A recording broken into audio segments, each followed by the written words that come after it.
Ser podcast.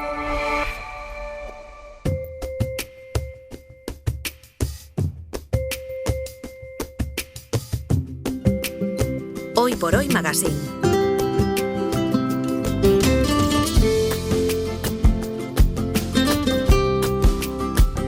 Ser podcast.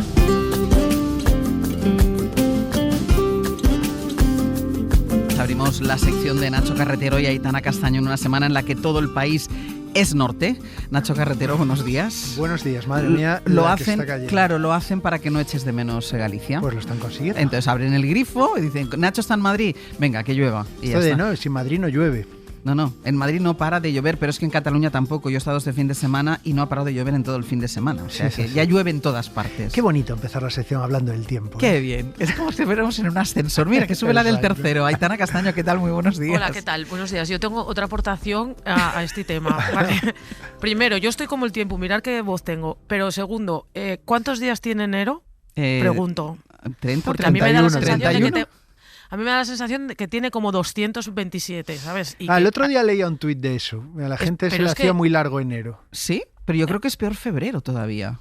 No, yo creo que febrero... Mira, o sea, Ángels, tú piensa realmente... ¿Cuándo entraron a buscar a Nicolás Maduro? Hace 5 años. Hace 5 años que secuestraron a Nicolás Maduro, pero fue este mes de enero. Sí, el Yo día no me 3, explico. creo. Recordar que fue el día 3. Ya, si piensas en Nochevieja, es verdad que fue hace 200 años. No, 200 años. De todo hace 200 años, Sí, hasta sí. de lo que pasó ayer, que era lunes. Totalmente. Y después con Es muy de ascensor esta también. Sí, ¿eh? sí. Muy bien, con ya respecto- estamos llegando a la azotea. Pero de todas formas, vamos a volver al tiempo, que no hay cosa que nos guste más a los del norte que hablar del tiempo. Yo, mira, el tiempo aquí en Asturias, o sea, yo no sé qué deciros al respecto. El invierno está como si fuera primavera, pero no porque hiciera calor o tal, no, hace frío. Está loco. O sea, el Ya. mismo día te puede hacer de todo. Sí, te no, puede no. nevar, granizar, hacer Sí, sol, pero de aquí, repente un aquí, aire. aquí también te levantas por la mañana, hace bueno, y después por la tarde, bueno. Pues ya hemos Y llegado después a Ya nuestro hemos piso. llegado. Adiós, adiós. Buen día, buen Hasta día. luego, hasta Mira, luego. no, pues esperen, antes de que se vayan, es que quería preguntarles por otra cosa. Vale. Porque esta mañana hemos estado contando que en Francia la Asamblea Nacional ayer aprobó la prohibición del uso de redes sociales a los menores de 15 años. De hecho, Macron ya ha puesto incluso la fecha, va a ser en el inicio del curso que viene, y en esto, bueno, pues se asemeja a algo que ya adoptó en su momento Australia. Y ahora se suma Francia. Yo creo, y tú me decías antes en el pasillo, Ay, Nacho, a favor, a ti te a favor, parece vamos. bien, ¿no? A favor. Tal vez Totalmente. no entro tanto en la efectividad de la medida, incluso cuestiones más filosóficas, si el Estado ha de meterse ahí, etcétera. Pero el impedir, obstaculizar o al menos concienciar de que el acceso a las redes sociales a niños con el cerebro en formación es algo que al menos tiene que estar en cuestión, vamos, no puedo estar más a favor. Me parece que somos una generación bisagra que seremos recordados por el salvajismo, por la inconsciencia de lo que está suponiendo las redes sociales a los chavales.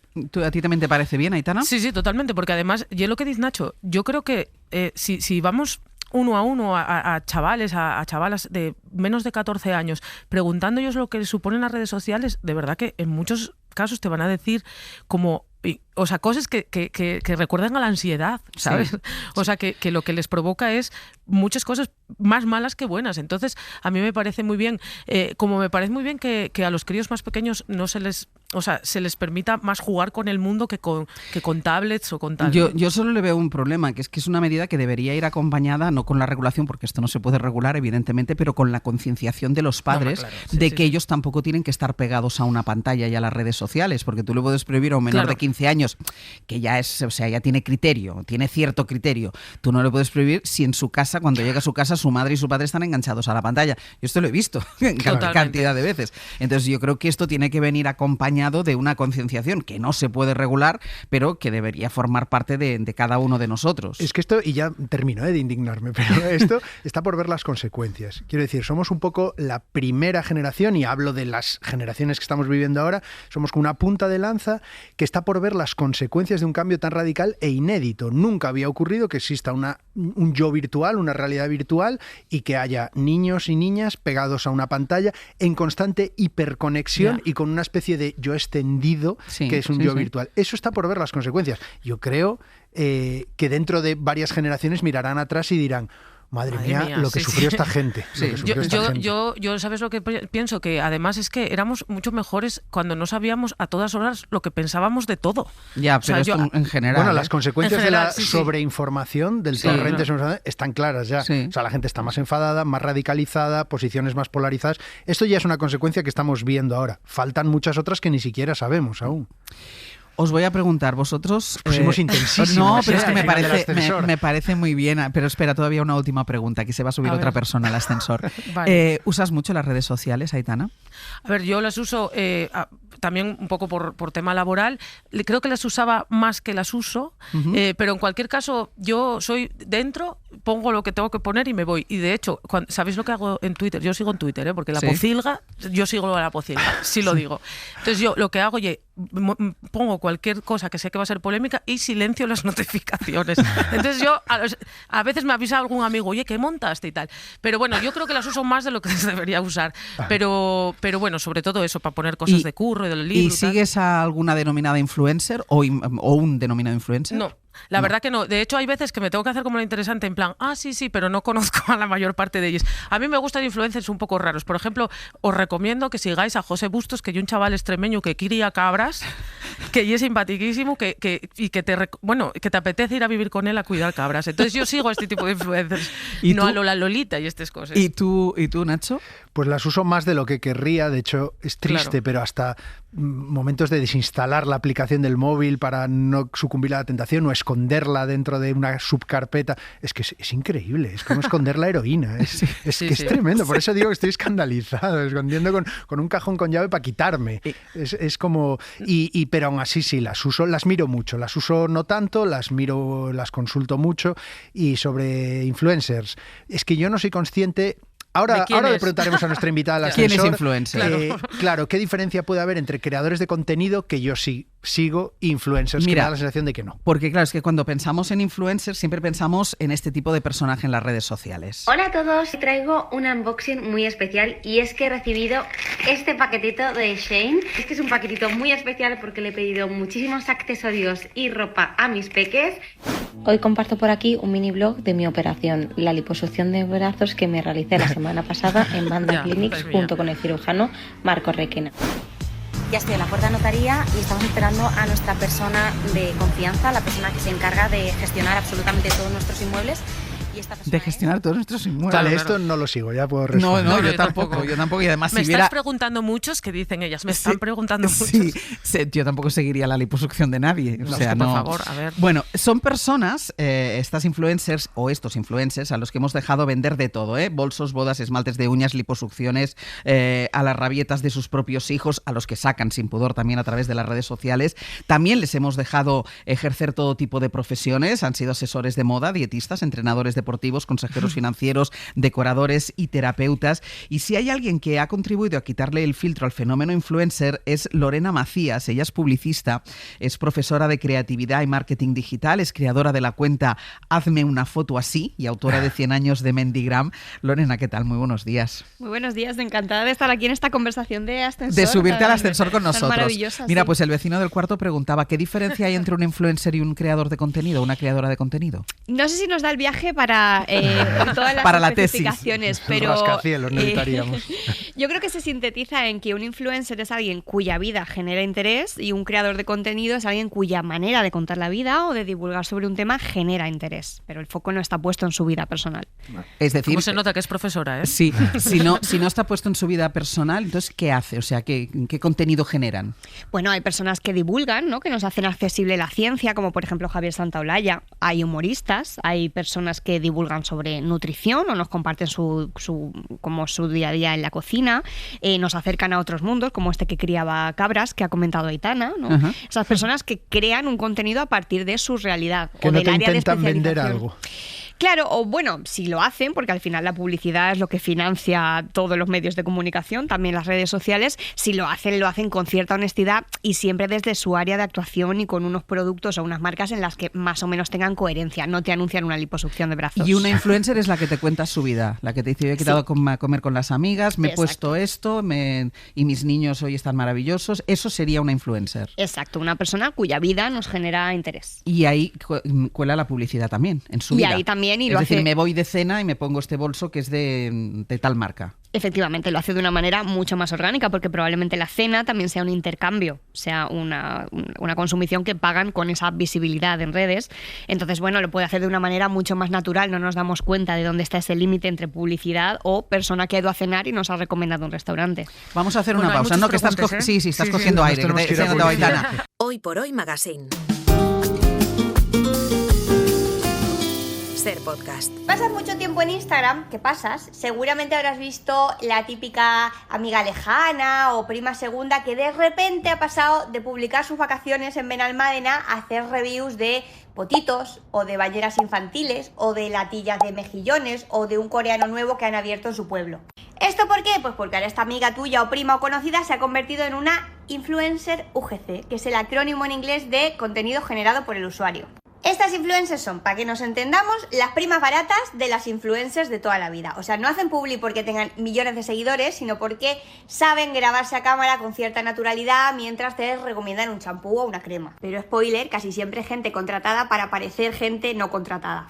Me seguís, ¿no? O sea, a la marca naturalmente le sale mucho más barato que le haga un vídeo una influencer UGC porque a lo mejor le cobra 50 euros o le cobra con producto, y la marca no espera de esa influencer que tenga el alcance de María Pombo. En estos casos lo que la marca busca es, uno, la credibilidad, porque tú estás scrolleando y te lo recomienda una chica que es como tú, y dos, porque la marca resube ese contenido a su perfil y le sale mucho más barato que producirlo ella, que pensarlo y escribirlo, que grabarlo y editarlo, etcétera. Porque estas chiquillas son baratísimas, o sea, con lo que se les paga es con la ilusión de hacerlas sentirse influencers por un día y con la ilusión de que sus contactos piensen que es que están a 2 latas de mejillones de tributar en Andorra. Estamos con Nacho y con Aitana en el Comando Norte y escuchábamos uno de los vídeos didácticos y muy graciosos de la publicista Lorena Macías sobre lo que pasa realmente en Instagram. Lorena está hoy aquí con nosotros. Lorena, ¿ser influencer sigue siendo un trabajo aspiracional? ¿La gente quiere convertirse en influencer? Sí.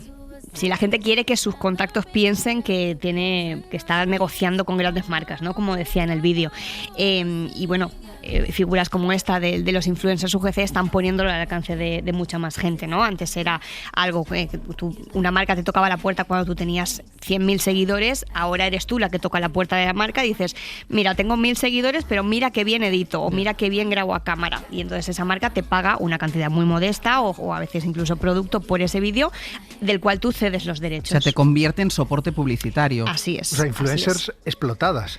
Dentro de las influencers también habrá niveles, claro, ¿no? Son como actrices publicitarias, el doble de acción de la película, el que salta por el precipicio que no es el actor principal, es un poco eso, se les paga con esa ilusión de estás perteneciendo, tú también eres parte de esto, y aparte es un nicho que funciona bastante bien en el sector, por ejemplo, de la maternidad, ¿no? Es un momento de mucha vulnerabilidad económica, de mucho gasto, ¿no? Cuando viene un bebé a la familia. Entonces hay muchas marcas, especialmente de estos sectores infantiles, que utilizan a estas mamás primerizas como soporte publicitario. Mira, te grabo un carro, te envío un carro y me grabas 6 vídeos con el carro. Y yo a ese vídeo luego le meto publicidad y lo utilizo en mis redes sociales para que lo vea mucha más gente. Y lo que me ha costado es el carro. O sea, recién parida la chica se pone a hacer 6 vídeos para... Sí. Claro, esto me lleva a la pregunta que quería hacerte, Lorena. ¿Tú conoces influencers personalmente? Es que te lo pregunto porque a mí me llama la atención la idea de que en algún momento estas chicas, digo chicas porque la mayoría me da la sensación de que son chicas, ¿no? Sí. De que estas chicas en algún momento pueden acabar esclavizadas por su propio oficio. O sea, por el ser influencer les acaba empujando hacia una constante exposición, una especie de yo virtual al que hay que sostener y alimentar, que es paralelo al yo real. Es lo que hablábamos antes, ¿no? Y es la primera vez que ocurre esto. Y yo no sé si tú has podido comprobar, estudiar o informarte de si eso puede llegar a tener consecuencias, esa exposición constante, ese yo virtual que tienes que cuidar y que a veces puede ser muy distinto al yo real. Sí, yo no conozco ninguna influencer en persona, por lo que sea, porque me dedico a destapar sus vergüenzas, entonces nunca he ido a tomar café con ninguna. Pero claro, sí, me imagino que llega un momento del día en el que tienen que poner el móvil en modo avión y decir, esto no es contenido, que mi hijo esta noche tenga fiebre no es contenido. Tengo que separar la vida privada de la vida que expongo, y también ese personaje que he construido para redes de la persona que realmente soy yo, que quizá a veces no es la misma. Y no puede acabar absorbiendo el personaje que hemos construido para redes a la persona. Habrá quien no sepa poner esa línea, ¿no? Claro. Yo creo que sí, que habrá... Esta mujer que estaba contándonos la liposucción de brazos perdió el norte totalmente. Pero si hacen hasta parto, o sea que sí, Lorena. Sí, justo, además esa influencer que hemos visto nos retransmitió su parto en directo, nos contó cómo se ponía un DIU, nos contó que luego el cuerpo le rechazó el DIU con todo lujo de detalles. Claro, chicas que hizo un vídeo de declaraciones del DIU.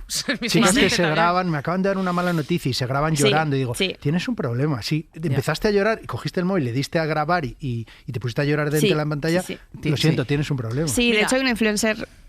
Didi. Lorena, una influencer muy famosa que hace poco tuvo un aborto y lo contó en redes sociales a las poquísimas horas de haber sucedido. O sea, había pasado por la noche y a mediodía ya tenía esa persona el vídeo subido y en el vídeo decía se están enterando mis familiares por primera vez, se están enterando, no había verbalizado en voz alta que iba a ser madre. ¿Qué grado de disociación? Pero Lorena, voy contigo, Aitana, Sí, ¿qué beneficio le reporta? Porque estábamos hablando de la publicidad, de la importancia de la publicidad, pero tener un aborto y al cabo de 2 horas ponerte delante de la cámara llorando y explicarlo, ¿eso qué beneficio te reporta? ¿Beneficio económico? Entiendo que no. No, en este caso no creo que sea tanto buscando el beneficio, sino como consecuencia de esa disociación, de no distinguir al final lo que es vida privada y vida pública. Sí que es verdad, en este caso no quiero decir que esta chica lo estuviera monetizando, pero sí que es verdad que en otros casos, cuando se visibilizan ciertas desgracias o ciertos problemas, sí que se hace buscando esa empatía del consumidor.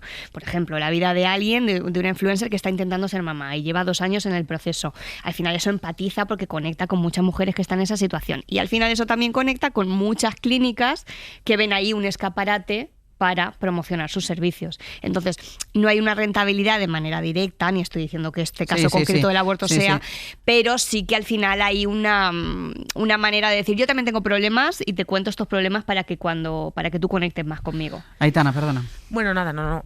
Mira, Lorena, yo lo primero que te quiero decir es que soy una admiradora, una amiga, una sierva, una esclava, porque yo no conozco a los pocos que conozco es gracias a ti, y entonces muchas gracias por la labor que haces. Pero mira, en todo momento estábamos hablando de dinero, de monetizar, de rentabilidad, y yo lo que sé por ti es que se mueve muchísimo dinero. O sea, estamos hablando de muchas veces de cifras de 6 números. Bueno, de hecho estaba la pobre buscando la cantidad ahora y no le dimos tiempo. Quería decir.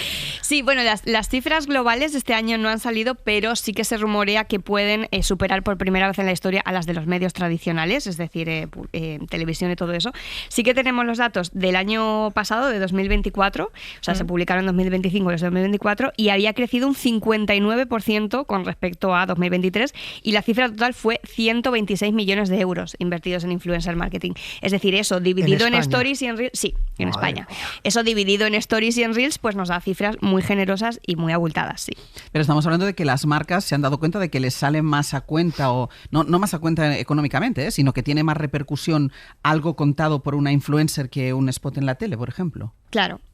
Y aparte de eso también es más medible. Cuando uno publica un anuncio, cuando uno emite un anuncio en la tele, no puede dar un seguimiento. Sin embargo, a un influencer tú le das un link con una UTM personalizada y puedes medir cuánta gente ha llevado a esa web, cuánto rato han estado en esa web, qué sección han visitado en esa web, si han metido algo en el carrito, si han comprado, si vuelven mañana, tienen las cookies de esa persona. Entonces también es más rentable porque la producción la delegas en la influencer. Para hacer un anuncio en televisión tú tienes que contratar una agencia, una productora, etcétera. Sin embargo, la influencer se responsabiliza de generar un contenido ella con sus propios medios en su casa. Por lo tanto, es más económico y más traqueable también. Pero Lorena, esto contradice un poco una percepción que tal vez es errónea, pero me da la sensación de que ciertos canales están un poco cansados de las influencers, restaurantes, hoteles, como que ha habido una época en la que influencers iban, mira, si me dejas comer gratis, no sé qué, y que muchos gremios han dicho basta, no queremos las influencers. No sé si esto es verdad que está pasando, pero bueno, los números dicen que no, que va más.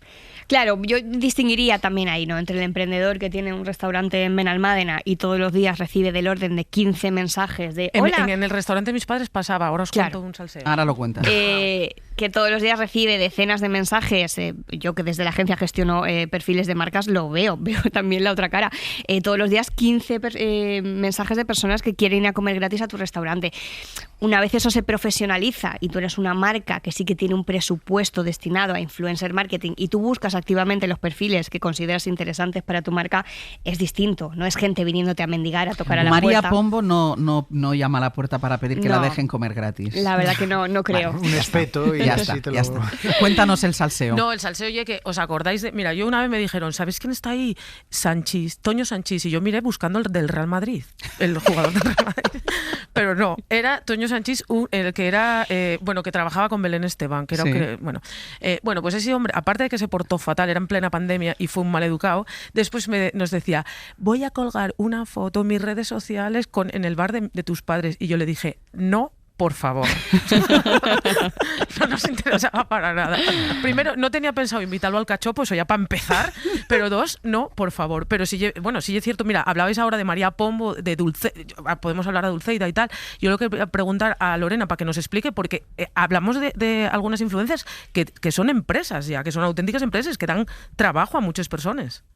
Sí, absolutamente. Bueno, en este caso ellas tienen sus propias empresas, más allá, en el caso de María Pombo de restauración y de moda, en el caso de Dulceida tiene unos premios muy famosos, un festival de música muy famoso, pero al margen de tener sus propias empresas y haber capitalizado toda esa fama que ellas han creado para dirigirla hacia sus propias marcas, ellas en sí también son una empresa porque tienen un representante, tienen un fotógrafo, un asesor de estilo, una persona que les edita los vídeos, una persona que les negocia las campañas. Ellas también funcionan como pequeñas pymes, pero eso es anecdótico, eso es muy residual, o sea, a ese nivel están, no sé, 10 en España. Me parece muy fascinante verlo desde fuera. De hecho, hay una cuenta, no salimos del metaverso, pero hay una cuenta... Ni del ascensor. Que lo que hace es grabar a influencers o streamers grabándose. Entonces, cuando tú sales desde fuera, ves el ridículo. Y de hecho, tu cuenta es el de hazme una foto así. Sí. Me parece perfecto el nombre, porque si tú lo ves desde fuera te das cuenta del ridículo. Ves a una persona posando, poniendo cara. Pero tú no te has encontrado en esto por la calle o en alguna playa. Claro, exacto, es lo que iba a decir. A mí me da vergüenza por ellos. Es que es patético. Sí. O sea, estás haciendo el ridículo, no te estás dando cuenta. Lo que pasa es que es verdad que una vez retocado y colgado en Instagram, la gente no ha visto la parte de atrás. Por eso digo que cuando tú sales de ahí, lo ves desde fuera, te das cuenta de que algo no está bien ahí. Claro. Sí. Y después hablábamos mencionaba ahora Lorena a todos los profesionales que pueden trabajar alrededor de una gran influencer. A mí lo que me da la sensación, ya que conozco a mucha gente, yo tuve una temporada trabajando en redes sociales. Os digo que me pareció que el periodismo estaba bastante mejor, así que cómo será la cosa, imaginaros. Pero lo que quiero decir es que hay mucha gente muchos profesionales soltando toda su creatividad para que las influencers tengan, en manos del capitalismo más feroz de estas influencers. Hay mucha gente muy lista y muy buena. ¿Trabajando para ellas? Trabajando para ellas, sí. Claro. ¿Es así, Lorena? Sí, claro, para que te parezca algo espontáneo, para que te parezca que ella ha tenido hoy la idea brillante de grabarse de una determinada manera o de opinar sobre un tema. Detrás hay unos asesores que le dicen este es el tema de moda y te tienes que posicionar así, claro. Y después están los temas... Las caras de Ángel Soy. No, es que es un mundo que siempre me ha costado muchísimo entender, ¿no? Sí que entiendo la repercusión y todo eso. Ya te digo, yo algunas veces he mirado algo por saber exactamente de qué está hablando la gente y me quedo muy sorprendida. Me quedo. No solo por la exposición de cada uno, yo que soy tan pudorosa con las cosas, no, por la exposición de los propios hijos. Es decir, eso es increíble. No hay límite. Es decir, enseñas a tu madre, enseñas a tus hijos, no hay ningún tipo de límite y no hay ningún tipo de legislación sobre esto. O sea, los menores pueden salir en los vídeos de sus madres. Absolutamente, y pueden ser explotados en publicidad también en los vídeos de sus madres y aparte en la publicidad tradicional, que sí, siempre se han usado niños en la publicidad tradicional, pero el niño del anuncio de pañales no sabes cómo se llama, ni a qué colegio va, ni cuál es su postre favorito, pero el hijo de la influencer sí que lo sabes. Lo cual... y a veces los propios chavales dicen, no me grabes. Se ve también, que le dicen, no me grabes. También. Yo te quería preguntar, Lorena, porque sé que a ti es una cosa que te ofende mucho con el tema de la medicina. Cuando se utilizan cosas, se habla de estética, de medicina, y las influencers van a ello. Yo sé que a ti es una cosa que te molesta sobremanera, o por lo menos que te llama la atención sobremanera. Sí, es que, bueno, si tú eres seguidora, precisamente habrás visto gente que se cambia el color de ojos a cambio de 4 stories, gente que te dice, mira, me operé el pecho ayer, pero hoy ya estoy en el gimnasio, porque esto no es nada, esto es súper fácil, os dejo aquí el código de descuento para operaros en la misma clínica, que me ha ido súper bien. Pues mira, es mi tercera rinoplastia y voy a cambiar de clínica porque es que la anterior no me lo hizo bien, os dejo un código de descuento para la nueva. Esas cosas que están a la orden del día, que ya no es... Que la decisión de mejorar estéticamente no es algo que yo deba juzgar, pero sí esa banalización de una intervención quirúrgica simplemente porque a ti te la están regalando a cambio de que tú digas a tus seguidores que eso es un paseo en barca. Y una última cosa, porque yo hablaba de la legislación hablando de los menores, que aparecen, que yo es que después me los imagino yendo al cole y que los niños, bueno, es que me pone muy enferma este tema. Pero hay otro tipo, o sea, ¿está suficientemente legislado este mundo? ¿El de los niños? No, de los influencers, en términos de publicidad, el virtual. No, la regulación va unos años por detrás. Entonces las regulaciones son más como golpes en la mesa o maneras de demostrar que se está dirigiendo la atención hacia ahí, pero al final la regulación se queda muy lejos de la cotidianidad y de las trampas que vemos cada día en redes sociales. Pues Lorena, ha sido... Bueno, me quedaría hablando contigo. Ya. Recuerden que tiene un libro que se titula 100 años de Mendigram. Ella es Lorena Macías. Encantada y igualmente. Muchísimas gracias. Te quieren muchísimo las influencers, ¿no? Una barbaridad, sí. Igual ahora alguna en la puerta con un ramo de flores. Pero te quedaremos todo el público, Lorena. Un beso. Hasta luego. Chao. Chicos, hasta luego. Hasta el martes. Chao.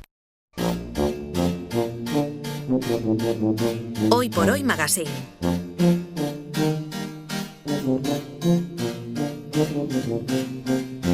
Ser podcast.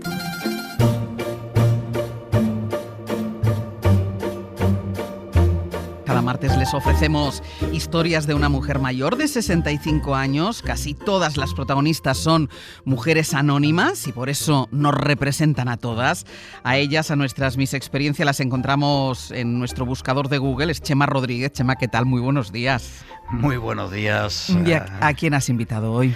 Bueno, pues mira, hoy he invitado a María Engracia, que tiene 70 años, que es de Albacete, de pura cepa, que la he encontrado gracias al lobby de los Donato, a Severino al lobby albaceteño. Y a Pascual, sí, que barre siempre para la Mancha y fue el que me puso tras la pista de María Engracia.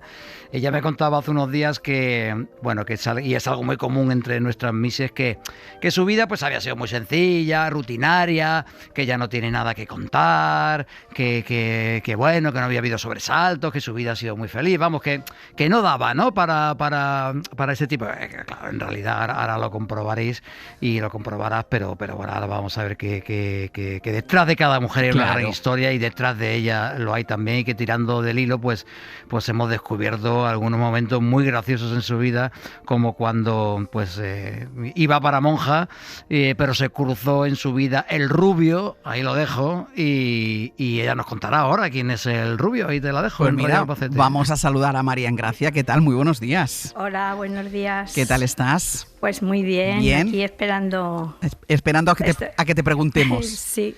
Oye, una cosa, ¿cómo es eso de que ibas para monja? ¿Te faltó muy poquito para meterte a monja? Muy poquito. Una compañera de trabajo como que fuésemos a colaborar en una residencia que hay aquí, Residencia San Antón.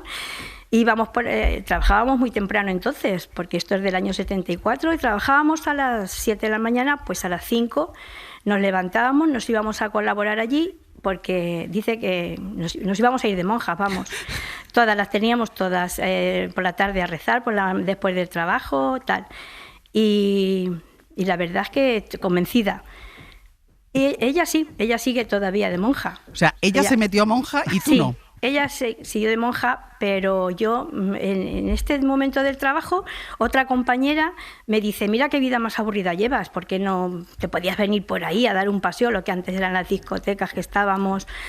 Y digo, es que a mí eso no me apetece, no me llama. Dice, bueno, pues tú vente, que voy con un amigo y este amigo trae a otro amigo. Sí. Dice, y me está diciendo que están un poco aburridos conmigo los dos. Bueno, pues el primer día que llegué y me dice que baile con él, rubio, guapísimo, y nada. Pero en ese momento yo seguía yendo todavía a colaborar con las monjas. Pero se te acabó la vocación entonces. No, en ese momento como que yo dije, bueno, me lo he pasado bien, pero todavía tengo lo otro. Sí. Pero me duró muy poco lo otro, vamos. Ya empezó a llamarme. Él fue persistente. Sí, me dice que no podía venir porque se estaba sacando el carnet de conducir y había suspendido. Y digo, bueno, pues no te preocupes, que aquí estoy yo, que te voy a dar mucho ánimo. Y digo, ya verás que yo tengo contactos, digo, verás cómo apruebas. Te llamaba más el rubio que la vocación, ¿no? Sí, en ese momento y a los pocos días me veo, nos llevaban al trabajo en un autobús y veo detrás, él iba en una moto, en una lambreta, y me dicen las compañeras, mira qué chico viene por ahí. Y digo, pero si ese chico es el mío, pero yo dije el mío. O sea, así como diciendo, pero si es el mío. Bueno, pues me hizo, a la primera parada que hubo, me hace señas que baje. Y era para darme la noticia de que había aprobado el carné y que le había traído mucha suerte en ese... ¿Pero tú le dijiste entonces que los contactos que tú tenías eran con Dios? Sí, se lo dije, sí. Y me dice, pues mira, yo hasta ahí no, yo de misas y de tal, dice, no entiendo. Dice, yo no. Digo, bueno, si no te digo que entiendas, te he dicho que yo pedí ayuda y que te la han dado. Pues ahí acabó la cosa. Y yo mi trabajo, estuve esa tarde con él y nada, hasta que al poco tiempo otra vez detrás del autobús. Bueno, a los 15 días así, y ya me bajé y hasta el momento, hasta el momento. Pero, ¿cuál fue la primera canción que bailasteis juntos? Ay, bailamos la de Cecilia, me emocionó, Un ramito de violetas. ¡Qué bonita! Que cada vez que la oímos, bueno, además es que no se olvida. ¡Qué preciosa. Bonita! Sí. ¿Y entonces te casaste joven? Porque, o sea, pues, bajaste del autobús, te subiste a la moto y te casaste. Yo, pues mira, yo tenía en ese momento de la moto 17 y me casé con 21, o sea que... Y fue también una cosa curiosa, el día de mi boda, pues amigas que todavía sigo saliendo con ellas y me dicen, y a mí no, comentan entre ellas, uy, con el genio que tiene esta, va a durar poco con este pobre. Y lo joven que es, dice, va a durar muy poco. Bueno, hicieron hasta apuestas, que si 5, que si 3, que si tal, no sé la que ganaría, pero estoy con una todavía y de vez en cuando me lo recuerda. Me dice en la puerta, dice, se reía, nos reíamos diciendo que ibas a durar muy poco, que vamos, como que él era era guapísimo, Sí. Bueno, sigue, claro, o sea, quien tuvo retuvo, Sigue. Y nada, eso fue, ya te digo, en el 78 y mira lo que estamos, voy a hacer luego las bodas de oro. Y hasta hoy. No fuiste de viaje de novio solos. De viaje de novio nos fuimos a Canarias con otra compañera. Porque nos casamos, yo me casé el 6 de enero. La compañera el 8 para irnos juntos de viaje de novios. O sea, programasteis la boda las dos amigas o las dos compañeras para irnos después juntos de viaje de novios. Porque ellos también se conocían, no mucho, pero también se conocían. Sí. Caímos muy bien y nos fuimos juntos los 4 y otra pareja, pero era menos amiga y tal, y nos fuimos a Canarias. Sí, nos fuimos a Canarias. O sea, luna de miel a 4. También, sí. Y ahí también una cosa curiosa porque mi marido en ese momento... lo que fue también un poco que él tenía allí trabajo. Sí. Y se fue un poco, entonces a mí me dejaba con la pareja, se iba a trabajo. Y incluso me acuerdo que había un partido de fútbol, una final, no sé la que era, y a Paqui y a mi marido les gustaba mucho el fútbol. Y al chico Fernando y a mí no. Nos vamos los dos fuera y ellos se quedan en el fútbol. Y luego ya nos confundían como diciendo... Ya no sabía quién estaba casado con quién. Intercambio de pareja, ¿no? Sí, el camarero decía, bueno, este fue un viaje de novios, la verdad que muy bonito, muy bonito. Hombre, muy bonito y además tú de muy buen humor, porque que te deje el novio en el viaje de novios para ir a trabajar y a ti no te importe... Claro, pero de ahí viene que tenía que hacerlo, vamos, era un día lo que tenía que ir a hacer una visita. ¿Y la hizo? Y la hizo, y muy bien. Oye, una cosa, ¿tú cuando te casaste, que te casaste joven, 21 años, trabajabas, estudiabas? Yo con 17 años yo planteé a mi padre, yo me quedé huérfana con 3 años y yo vivía con mi padre y mi abuela. Sí. Y yo le planteé y yo no quería estudiar, o sea, yo tenía claro que yo me iba de monja, yo no iba a estudiar porque yo me iba a ir de monja, entonces yo, ¿para qué iba a estudiar? Sí. Y lo dejé, entonces me puse a trabajar en Arcos. ¿En los cuchillos? En los cuchillos, sí. Pero el día que nos planteamos que nos vamos a casar, a mí me dice mi pareja, no, si yo me caso, yo tengo suficiente para poder vivir porque quiero hacer una familia pronto. Sí. Entonces, yo puedo mantenerla. Y nosotros no es como ahora que vas a una guardería, entonces habían guarderías contadas. Sí. Y total que por él dejé el trabajo, cosa que yo me arrepiento y él también, ¿eh? Los dos, o sea, ¿él también se arrepiente de esto? Sí, ¿Por qué? Porque él sabe que yo, o sea, soy muy activa, ¿no? Y a mí me ha faltado siempre como esa cosa de decir, yo es que podía haber hecho más cosas, podía haber hecho mucho más. Y yo seguí, he sido muy constante en el deporte, he ido mucho al gimnasio, he ido a correr yo sola a las 7 de la mañana hasta un montón de años, que me levantaba y me iba a andar. Sí. Y él sabe que yo soy muy, muy activa. Y me ha faltado siempre, me ha sobrado siempre mucho tiempo. Y pero de mayor sí te matriculaste en la universidad, por ejemplo. La gran cosa que tenía, después me pesó de no haber ido, pues cuando llegué a los 50, otra amiga, yo siempre no he sido decidida para nada. No, ya veo, que te hiciste monja, casi te haces monja por una amiga, te casas por otra amiga. Decisión ninguna, nada. Entonces, tomando una cerveza me dice, me voy, que mañana es que tengo clase tal. Digo, ¿cómo que tienes clases? Tú ahora con 50 años. Dice, sí, voy a la universidad de mayores de 50 años. Bueno, al día siguiente me fui a apuntarme. Al día siguiente. Digo, mira, a mí que me cojan, que como son plazas limitadas y tal, a mí apúntame, que me tengo la mejor experiencia de mi vida. ¿Sí? Tuve 3 años, sí. Todavía estamos en el grupo. 2009-2012. Tenemos el grupo. ¿Y qué estudiaste ahí? ¿Qué hiciste? No, es que no era estudiar, es de clases oyentes. ¿Sí? Y pasábamos, todavía están, y pasábamos a las clases donde los chicos estudiaban. Pero cuando llegan los 3 años, a ti te gradúan, te dan tu diploma, como has estado esos 3 años de oyente, vamos. Sí, haces un poco de historia, un poco de filosofía, un poco de economía. A quien se lo he aconsejado a un montón de amigas y de tal. De hecho, muchas todavía están desde el 2012, porque ahí se puede continuar el tiempo que quieras. Sí. Y todavía siguen, todavía. ¿Y no te planteaste, porque dices que con 50 años sí te pusiste a la universidad para mayores, pero ya con los niños un poco ya mayores, ¿nunca te planteaste volver a trabajar? Sí, mi marido tiene una empresa, tiene una tienda de recambios, y en ese momento dice, voy a hacer una cosa, como todavía es pronto y tú tienes unos años cotizados, dice, te vienes allí a la tienda, pues para ayuda. Sí. Ayuda que con otra compañera, la mujer de un socio que tiene, sí, pues nos pusimos las dos a organizar la tienda, organizábamos todo, limpiábamos todos los despachos, y a mí no me importó. Y bueno, cuando es un taller que llevan mecánicos, sí, ¿no? Un taller de repuestos de camión y allí llevan mecánicos. Y la gente alucinaba de cómo teníamos todo. Y ahí estuve hasta que me jubilé, otros 15 o 16 años. Y aparte de eso, me iba al gimnasio, ayudaba a mi hija, a mis nietos, de mi hija y de mi hijo, pues los llevaba al cole, los traía, incluso había días que los dejaba a las 9, yo me iba temprano a casa de ella, los llevaba al cole, me iba al gimnasio, volvía, los recogía, bueno...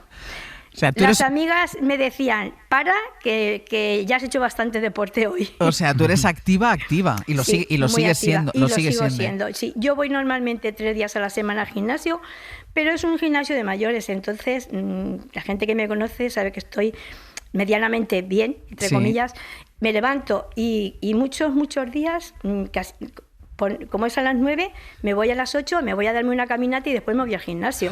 O sea, oye, ¿tienes amigas a tu alrededor a la que tu ejemplo les sirva como para decir, oye, que con más de 70 o más de 80 hay que salir a la calle? Tengo una que viajamos mucho y yo creo, además es mucho mayor que yo, como 9 años, y me puede.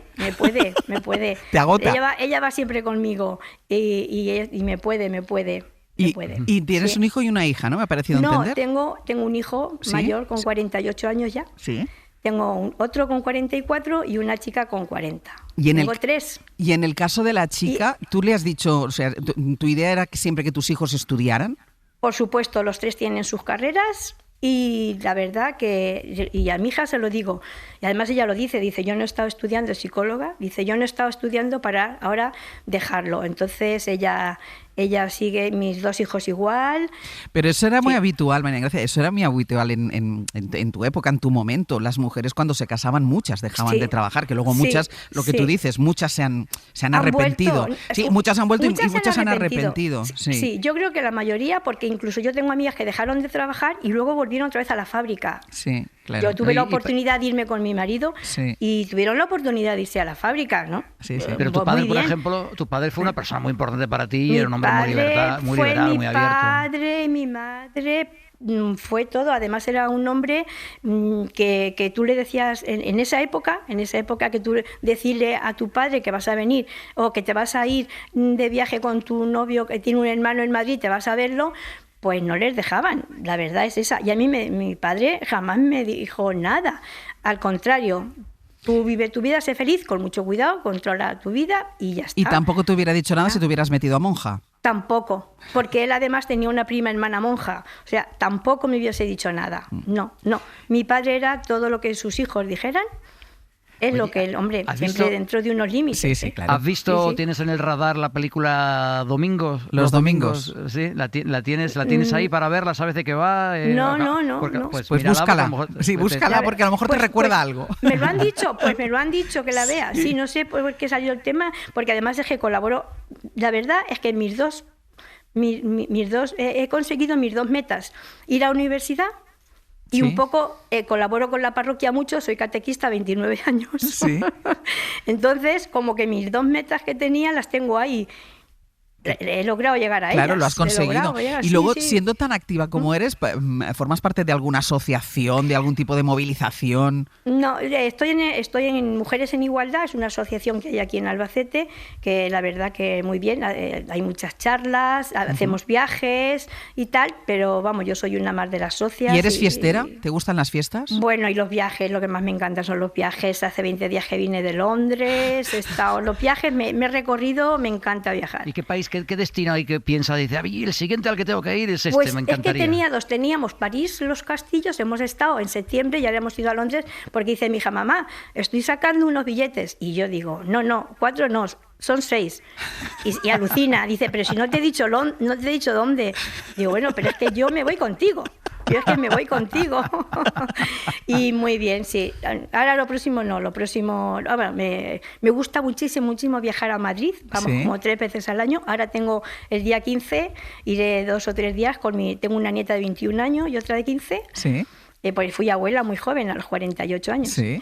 Y entonces les tengo pendiente llevarlas a ver El Rey León y lo tenemos para el día 15. ¿Y te vas tú con las nietas? Claro. Y ellas encantadas de la vida. Ellas encantadas de la vida conmigo, sí. Con la abuela luego, terremoto. Sí. Y luego tengo una anécdota de la nieta pequeña, que mi hija la quiso llevar a natación, pero en ese momento, con año y medio, se queda embarazada ella y dice, mamá, yo no puedo meterme en el agua todos los días con la niña y he pagado 300 euros. Digo, pues no pasa nada, me voy y me meto yo con ella en el agua. Bueno, me decían la abuelísima. Qué bueno. Porque había niños que allí, claro, te metes con ellos y les dicen, pues métele la cabecita o dale los piececitos o tal.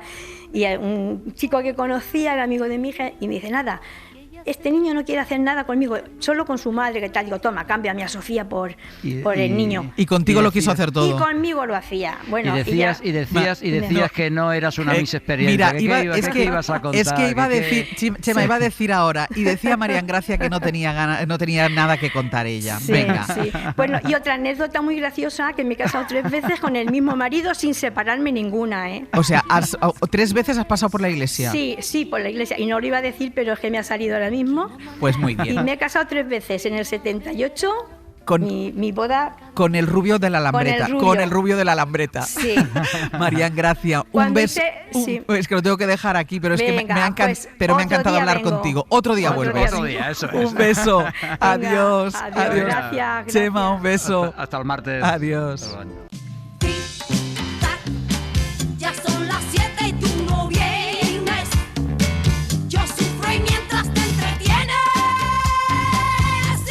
Estaremos satisfechos.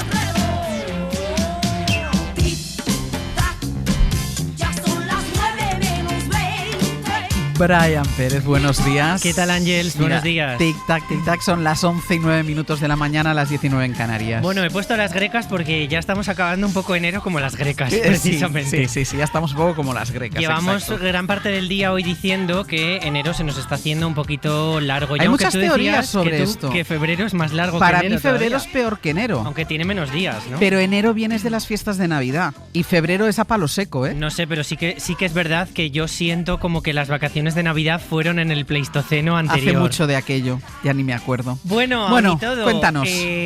Tratamos de tomarnos los programas con alegría, con motivación. Y así hemos empezado esta mañana un poco buscando canciones que nos motiven, buscando una razón para empezar el día con alegría. ¿Cómo lo hemos hecho? Así. Es un milagro este programa todas las mañanas. Todas las mañanas un pequeño milagro. Sergio Soto, el Hoy por Hoy, vosotros, entonces, España. El mundo, la humanidad. El planeta. Ese es el optimismo que pretendía. Eso son las 6 de la mañana. Claro, hay que buscar optimismo hasta en los pequeños detalles para avanzar la mañana, porque luego nos toca contar cosas que a veces pues, no nos hacen reír. Que no nos hacen reír. Nos hacen reír, como por ejemplo la situación en Rodalíes, que tú la has vivido particularmente. Y bueno, pues los rodalíes ya poco a poco van saliendo. Hay algunos retrasos, hay retrasos también pero en los esto trenes. Forma parte de la normalidad. Forma parte de la normalidad, pero bueno, no dejamos de contarlo, ¿no? Tic-tac también están pensando seguramente los que tienen que coger un rodalías. A ver a qué hora llega, a ver si lo voy a poder coger, no lo voy a poder coger. Bueno, con ello hemos hablado sobre este tema con Albert Dalmau. Albert Dalmau es conseller de presidencia del Govern de Cataluña y presidente en funciones en estos momentos, y nos ha contado que bueno, es un problema que viene de lejos, que va a tardar años en poder arreglarse, y que, bueno, la solución no es corta, que hay inversiones por delante, pero que va a haber que tener paciencia. Estaremos satisfechos todos cuando el sistema de Rodalías funcione con la dignidad que los usuarios se merecen. Solo hay un camino, que es el camino de las soluciones, de las inversiones y de una mejora en la gestión. Ese día que funcione todo, los usuarios de Rodalías brindaremos con cava. ¿Estaremos aquí para contarlo? Bueno, no lo sé. No sé yo. ¿Y qué más? Bueno, y ya en el magazine hemos hablado con Lorena Macías en el Comando Norte, con Nacho Carretero y con Aitana Castaño. Nos hemos centrado en la figura de los influencers. Lorena Macías es publicista, ha escrito un libro que se llama 100 años de Mendigram, y pues trabaja en desmontar un poco las cositas que publican los influencers en las redes sociales. Con ella hemos hablado de este trabajo, de que un poquito pues no hay ley dentro del mundo de los influencers. No hay regulación. Y que la regulación, que si no la hay prácticamente, se queda muy corta. No distinguir al final lo que es vida privada y vida pública. Una manera de decir, yo también tengo problemas y te cuento estos problemas para que tú conectes más conmigo. La regulación va unos años por detrás. Entonces las regulaciones son más como golpes en la mesa o maneras de demostrar que se está dirigiendo la atención hacia ahí, pero al final en la regulación hay mucha mano que meter en el mundo de los influencers. ¿Y nos queda qué todavía? Y nos queda por delante el jardín. Pues bueno, Eduardo Barba, que está listo para presentarnos a 2 nuevos hibiscos que entran a formar parte de la familia. Vale. Se nos queda pequeña la terraza y nos va a dar consejos respecto a las macetas a la hora de ir a comprar al vivero. Muy bien. Y luego Martín Bianchi con sus 15 minutos de fama. ¿Qué pasa cuando vas a sacar un libro y en algún momento de tu vida has tenido que cortar tu relación con la prensa? Pues que te tienes que reconciliar con la prensa si quieres que ese libro salga adelante. Pues es lo que le ha pasado a Urdangarín. Claro, que ahora está dando entrevistas por encima de sus posibilidades. Que se ha visto obligado un poquito a retomar su relación con los medios para vender. Claro. Así que vamos a ver qué tal ha empezado ese camino de los medios. Muy bien. Hasta ahora. Hasta luego. Hoy por Hoy Magazine.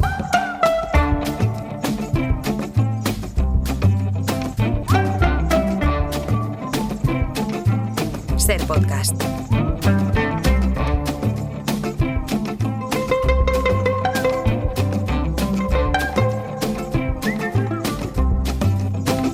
You know you better. Eduardo Barba, buenos días. Buenos días, Ángels. ¿Qué tal estás? Muy bien, acabamos de oler la orquídea Cymbidium. Que está preciosa, tengo que decir. Sí, está muy Pero además, bonita. mira, tiene ahí una vara que le van a salir más florecitas, Sí, ¿no? van a salir más. Sí, Dos sí. varas. Sí, ha llegado tarde la floración este año y está abriendo con fuerza, la verdad. Está muy bonita. Sí, preciosa. Bueno, 900-100-800, ya saben que es el teléfono que tienen que llamar si quieren hacer cualquier consulta sobre plantas, sobre jardines, sobre flores. 900-100-800, y luego tienen tienen otra opción que utilizan muchos oyentes que ahora no pueden coger el teléfono, aunque nos estén escuchando, no pueden atendernos y que prefieren dejar una nota de voz y luego recuperar el podcast del programa. Es el 638-313466 para que nos hagan la consulta que quieran sobre las plantas. Dejan una nota de voz y luego Eduardo Barba, en el tramo de radio que le dedicamos al jardín, les va a dar la respuesta. Venga, vamos a empezar porque sobre la mesa hay varias plantas, pero me llama la atención unas que no sé si están vivas o están muertas, porque aquí hay 2 palos, yo diría 2 palos secos y sin hojas. Sí, cuéntame. Sí, bueno, es que hoy he traído 2 plantas muy especiales, Ángels, como tú dices, son 2 varas que están secas, ramificadas, vemos las raíces al aire, pero antes de hablar de ellas, lo que querría es pues hacer un repaso, que ya lo hemos hecho en alguna ocasión, sobre los métodos de comercialización más habituales que nos podríamos encontrar en un vivero. Bien es cierto que muchos de esos métodos también están más aplicados a una jardinería profesional. Bueno, pocas personas que nos escuchen seguramente vayan a un vivero a comprar un gran árbol metido en una bola de tierra para llevar al balcón o a la terraza, seguramente no, pero sí que lo normal es que vayan a un vivero y vean pues distintos métodos de comercialización. Desde luego que el más habitual, ¿cuál va a ser? La maceta. Vamos a encontrarnos en los viveros y en las floristerías como la mayoría de las plantas que se comercializan allí pues están enraizadas en una maceta. En esa maceta la planta ha pasado una temporada y que ha conseguido pues generar un cepellón perfecto con mucha raíz que engloba todo ese sustrato, y es un método favorito de comercialización por su seguridad, claro, porque bueno, pues la planta sufre muy poco. Hay que decir que estas macetas nos las podemos encontrar desde, bueno, algunas tan pequeñitas como 5 centímetros. Muy pequeñitas, sí. Bueno, yo de hecho en casa tengo unas que miden 1 centímetro solo de diámetro, son una cucadita, son una preciosidad, y bueno, pero también nos podríamos encontrar algunas de hasta 2000 litros de capacidad. Que eso no lo mueves. Son bañeras. Bueno, yo de hecho en algún jardín a veces las he visto que las han utilizado para bañarse, ¿no? Para los niños, los críos, llenarlo de agua y utilizarla. Eso no lo llenas fácilmente. Evidentemente, en esos casos, esos contenedores, como lo decimos en jardinería, están hechos ya para pues plantas con un sistema radicular muy poderoso, ¿no? Árboles y arbustos principalmente. ¿Qué ventajas tiene una maceta? Bueno, lo primero es que permite transportarla con mucha facilidad, y eso ya lo sabían ya incluso en la antigua Roma, donde pues se han descubierto restos en los cuales se ve ese principio, ¿no? De cultivar una planta en una maceta para poder cambiarla. Simplemente algo tan sencillo que hoy nos parece tan habitual, bueno, pues eso también tuvo un origen, y seguro que pues un origen clásico, como tantas cosas en nuestro mundo occidental, ¿no? En un vivero nos vamos a encontrar que esta comercialización de macetas ocurre tanto desde un enero hasta un diciembre, porque es una amplia temporada en la que podemos comprar las plantas en macetas. Es todo el año. Siempre. Y eso lo puntualizo porque vamos a ver que hay otros métodos de comercialización que vamos a ver a continuación que no es así, no es en un periodo de venta tan amplio. Como por ejemplo el cepellón con malla de yute. ¿Qué es un cepellón con malla de yute? Se suele utilizar sobre todo para los árboles. Sobre todo árboles, claro. Los árboles, lo que se suele hacer es que la raíz del árbol se saca de tierra y se hace un cepellón pues como una media bola de helado, para rodearla a continuación con una malla de fibra de yute o de fibra de coco, que a la vez se le pone encima una malla de hierro dulce. Es decir, es como una doble protección, una malla de esa fibra orgánica para que el cepellón no se desmorone, y así consigamos comercializar este árbol o esta gran arbustiva.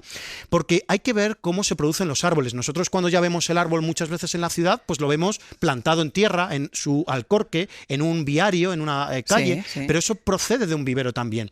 En los viveros hay una parte que se llama vivero de engorde. Ahí lo que se hace es que el arbolito chiquitito, se pasa a tierra y se le deja que engorde durante ¿cuántos? Una granja de árboles. Exacto, sería, casi. Es como una granja de árboles. No, textualmente es una granja de árboles, muy bien definido, porque ahí lo que se hace es que el árbol pase ¿cuánto tiempo? Años, a veces muchos años incluso, para que genere una gran masa, para que el tronco engorde, para que se consiga ya un árbol adulto, pues que es lo que va a querer muchas veces el cliente. El cliente muchas veces no va a querer un árbol pequeñito y ver cómo crece. No, ya quiere un árbol grande. Que le dé ya sombra, que le dé tal. Entonces, desde ese vivero de engorde, lo que se hace es que se saca ese cepellón, se hace un círculo perfecto, se hace una zanja perfecta alrededor de ese árbol, y se saca con esa forma de media bola de helado, ¿no? Ese cepellón que a continuación, como hemos dicho, se envuelve en una malla de yute o de fibra de coco, y a continuación también incluso una malla de hierro dulce si el cepillón es muy pesado. Pero una pregunta, Sí. ¿esto se hace al momento de venderlo o pueden estar tiempo dentro de esta malla de yute? Lo normal es que esto se saque bajo pedido, es Vale. decir, que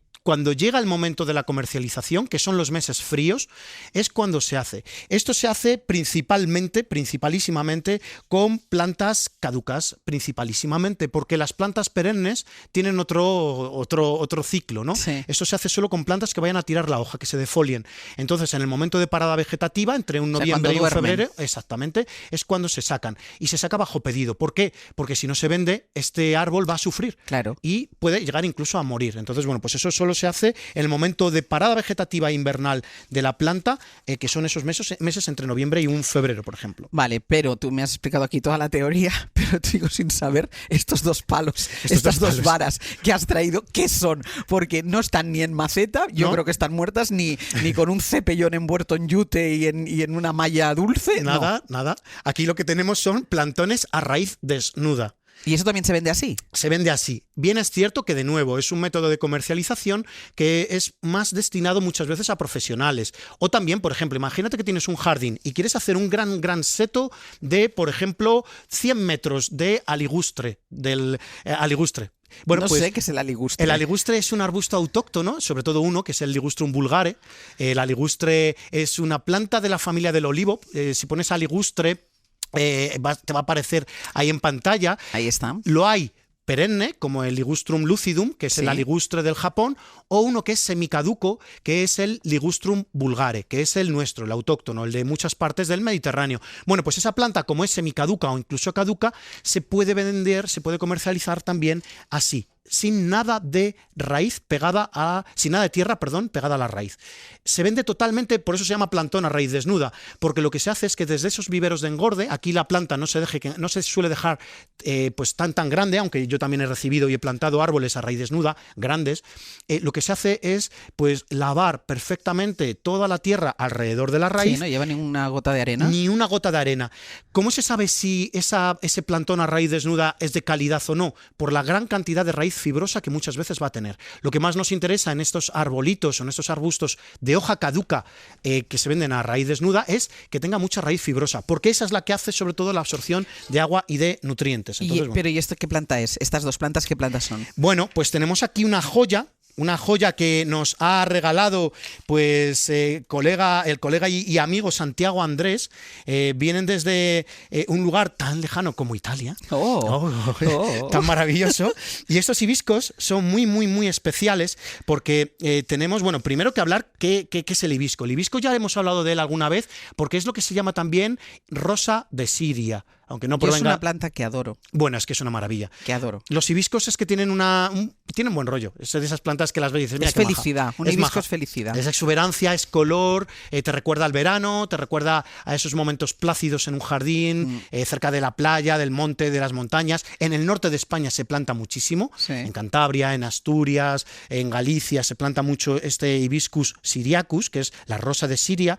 Y tenemos una planta que nos va a dar una floración muy larga de entre los meses de un mayo, junio, hasta noviembre incluso. Entonces, hasta antes de que tire la hoja. Por eso, esos están comercializados a raíz desnuda. Nosotros lo que tenemos aquí es que son unos hibiscos que se llaman en concreto Gandini Santiago. Y eso es por una historia compleja que no vamos a poder entrar mucho en ella, pero te voy a contar que Santiago Andrés es parte de ese nombre. Hemos dicho que se llama Hibiscus Gandini Santiago. Sí. Bueno, pues nos lo ha mandado Santiago Andrés. ¿Y sabes a quién se lo ha mandado Santiago? ¿Quién? El señor Gandini. Entonces esto es como un trabalenguas. Tenemos el hibisco Gandini Pero, Santiago. ¿quién lo ha bautizado así? Lo bautiza normalmente un viverista, el obtentor, normalmente. Es más complejo porque hay veces que puede sufrir otro proceso de nombramiento. De hecho, este tiene dos nombres, pero no vamos a entrar en eso tampoco. Y te voy a contar la historia de cómo Santiago Andrés descubrió este hibisco. Fue allá por el año 2002 en Girona, y en una de las parcelas de cultivo donde él trabajaba, él es ingeniero, gestor de viveros, profesor de la universidad, muchas cosas, lo que hizo es que un día trabajando descubrió en ese campo que uno de los hibiscos que ellos cultivaban y que ya habían sacado de tierra, había dejado el hueco, pues se había quedado alguna raíz. Y de esas raíces, a veces, cuando sacan del vivero de engorde esos árboles, esos arbolitos, a veces de esa raíz se activa alguna yema que haya quedado bajo tierra, y lo que vio él fue un arbusto que, en vez de ser redondeado como las otras rosas de Siria, como los otros Hibiscus syriacus, vio que era mucho más columnar, mucho más estrecho. Y eso a él le llamó la atención. Como buen observador de la naturaleza, que tiene que ser un viverista, un jardinero, un paisajista, lo que hizo fue cultivarlo y seleccionó y vio que era una mutación que le hacía única en el mundo, y por eso se bautizó tras un azaroso proceso como Hibiscus gandini Santiago.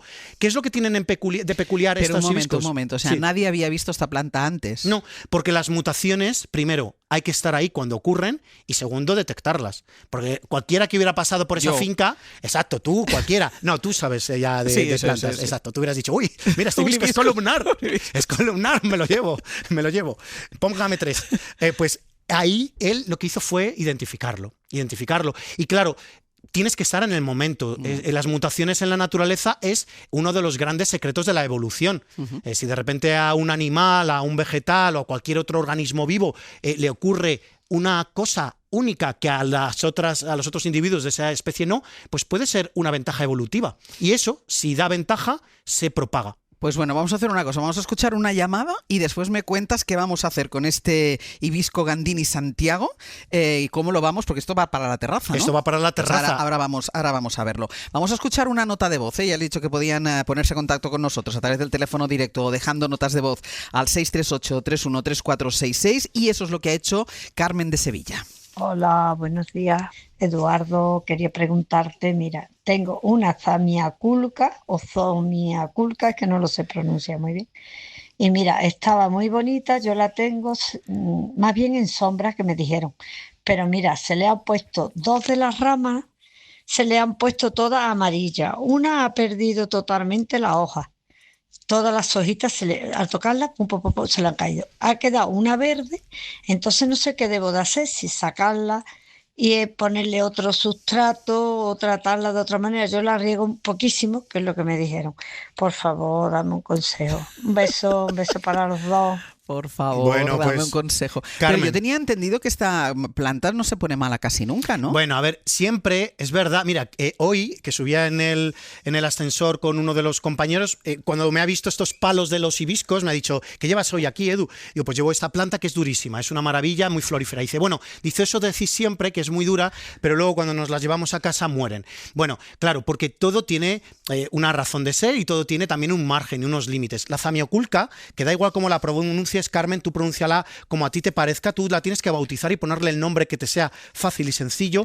Esta zamioculca es verdad que es una planta que resiste sombras en el interior, pero no siempre esa sombra es tan apropiada para la zamioculca, porque cuando se dice sombra es una cosa como muy, pues, que no es una cosa que digas esto es sombra y esto no, sino que la sombra es muy variable y hay sombras que son demasiado intensas para las plantas.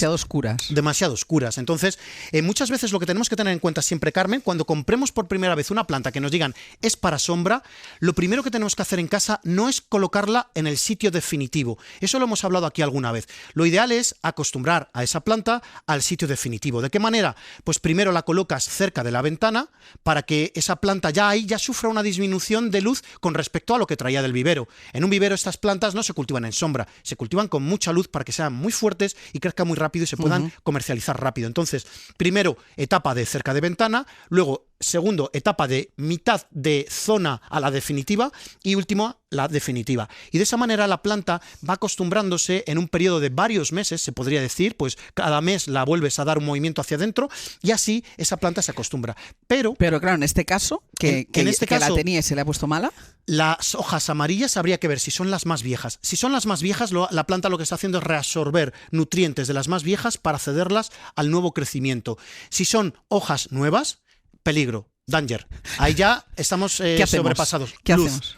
Volvemos a colocar la planta en el sitio de más luz de la casa para que la planta recupere energía y así de esa manera no siga abortando hojas. Entonces, que haga ese proceso de acostumbrar a la planta al sitio definitivo donde ya la quiere tener y que se fije si esas hojas, las más viejas que ha pues amarilleado y han perdido, son las más viejas. Entonces no pasa nada. Y que no se pase con el agua, porque exceso de agua también hace que amarillen las hojas de las zamioculcas. Entonces, primero mirar que las amarillas sean las más viejas y son las más viejas. nuevas no pasa nada, no nos pasemos con el agua, y si no son las más viejas, la ponemos a la luz y la vamos retirando poquito a poco de la luz. Que se acostumbre. A ver, Carmen, si tenemos suerte. Venga, vamos con el hibisco Gandini Santiago. ¿Qué tiene de especial y por qué lo vamos a cultivar aquí en la radio? Bueno, pues es una planta que, bueno, pues ya hemos dicho que es columnar, y esa es la peculiaridad que tiene.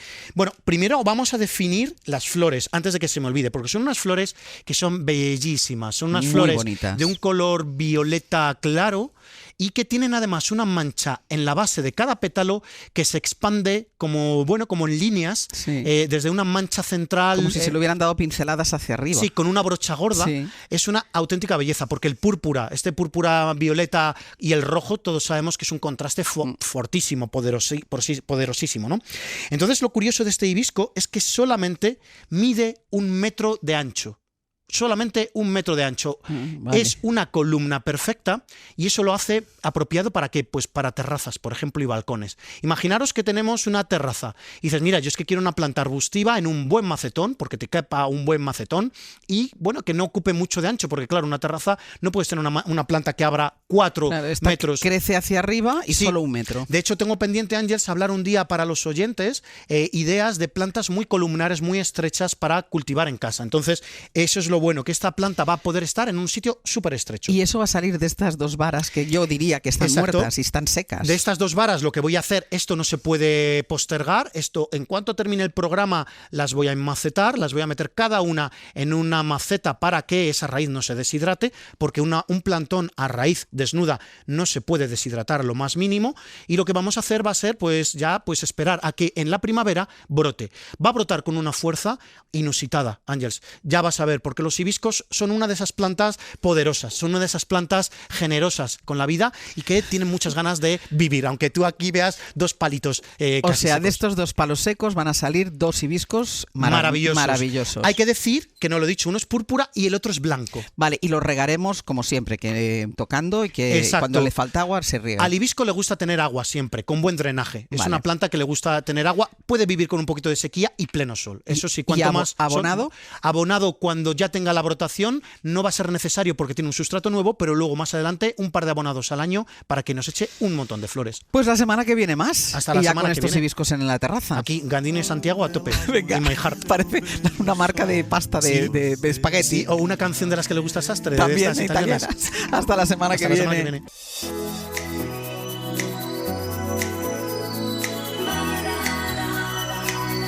Hoy por Hoy Magazine. It's murder on the dance floor. You better not kill the groove, DJ.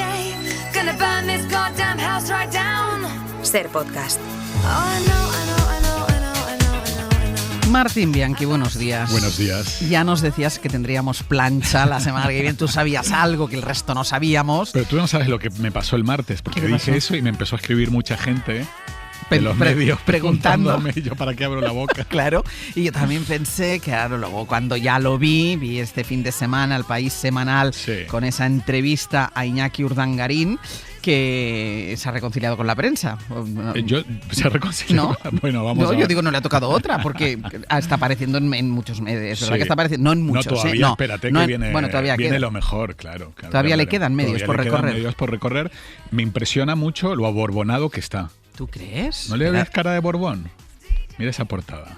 No. Yo le veo cara de Borbón, se está poniendo borbónico. No, yo le veo mayor. También, sí. Ya, pero bueno, es que también tiene una edad más allá de lo que haya sufrido, bueno, que ahora lo vamos a hablar. Y pasar por Briva no es precisamente el show wellness. No, exacto. O sea, pero no, le veo... la foto está bien, ¿eh? Sí. La foto está bien. Sí, la foto me encanta. Además, soy muy fan de fotógrafo, ¿eh? La foto está muy bien. Bueno, entrevista en El País Semanal, que ha encendido la fábrica de titulares de cara a la publicación de las memorias. Efectivamente. Que tampoco... Dijimos aquí que no eran exactamente unas memorias, No van a ser unas memorias. En 2 semanas sale todo lo vivido, triunfos, derrotas y aprendizajes, que es un libro un poco en la línea de lo que él quiere presentarse ahora, que es como un coach, como una persona que va a ayudar a la gente a superar retos. Claro, mejor que él no hay nadie. Bueno, algún otro. Se me ocurre algún otro que ha pasado por la cárcel. Real, sobrevivió a la cárcel. Entonces, bueno, faltan solo 2 semanas, entonces empieza ya con su rueda de entrevistas. La primera ha sido El País Semanal, este fin de semana le dio una entrevista, a mi gusto, muy buena a Natalia Junquera. Y claro, a mí lo que me llama la atención es que no hay ningún arrepentimiento, no hay ninguna disculpas. Él dice que su condena es desproporcionada y que nunca hubo voluntad de delinquir, que en general la gente que comete delitos muchas veces no quiere cometer delitos, pero bueno. Sí, pero es que dice, no hubo ninguna voluntad de delinquir, pero es que además para él todo fue normal, todo fue legal, sí, todo. No reconoce... Sí. Ya no un delito, pero no reconoce ningún error de cálculo. A mí me decepciona bastante eso de él. Pero bueno, también una vez ya estás juzgado, porque entiendo que como estrategia de defensa sí niegues todo, pero una vez ya estás juzgado y ya está, pues decir, pues me equivoqué, yo qué sé. Pero también creo que dice mucho del grado de disociación de este tipo de gente que considera, ¿no? que en realidad todo ha sido injusto, que se merecían otro trato. Él dice que si hubiera apellidado, se hubiera apellidado. Apellidado, por tu culpa. Apellidado. Si se hubiera llamado Pérez. Sí, eso sí. Soy que rubia, perdón. Sí. Si se hubiera llamado Pérez, lo hubieran tratado diferente. Y ahí Natalia aclara muy bien en la entrevista. Y le dice, bueno, también si se hubiera llamado Pérez, probablemente no le habrían dado los contratos que le dieran. Claro. Pero no hay ningún arrepentimiento. Para él todo fue desproporcionado, injusto. Y ahí se queda él, no se mueve de ahí. Sí. Ni una palabra sobre cómo lo asesoraba Palacio Real, cómo le asesoraban en Zarzuela, sobre los negocios que hacía el Instituto NOS. De eso no se habla nada. Bueno, y de que los negocios le llegan al Instituto NOS porque él está donde está, si no, no le hubiera llegado a ningún negocio. Y me gusta cuando él cuenta un poco, da a entender que un día va el rey Juan Carlos al piso que tenían en Barcelona antes de mudarse a Pedralbes sí. Y le dice el rey Juan Carlos, qué pequeño, qué chico este piso. Claro, que es cuando a partir de ahí, se compran el palacete de Pedralbes. Mejor 8 millones en una casa de 1000 metros cuadrados. Claro, cuenta también cuál es la relación y la no relación con los diferentes miembros de la familia real. Sí, me gusta porque dice de Felipe que dice mi cuñado, mi amigo, o eso había creído yo. Sí. Claro, ahí se siente... Pero es verdad que tenían una relación muy estrecha previamente. Tan estrecha que cuando el rey Felipe se compromete con Leticia, manda a Urdangarín a comprar el anillo de pedida en Barcelona. Claro. Anillo que Leticia no lleva desde que está ahí el caso, ¿no? Sí, lo debe tener guardado en una cajita fuerte. Y le hace vudú, ¿tú crees? Por las noches. O lo habrá fundido. Pero además se cuenta que iban o sea, se cuenta y... Son muy amigos. Y eran muy amigos, pero se ve que hay cierta decepción. Pero también dice que entiende que el rey, claro, que no es fácil. Que hay que separar la familia de la institución. Dice que tiene relación con la reina Sofía y con el rey Juan Carlos, que incluso hablaron en Navidad con Juan Carlos. Sí. Estuvieron hablando, claro, ¿cómo no van a hablar? Se entienden perfectamente.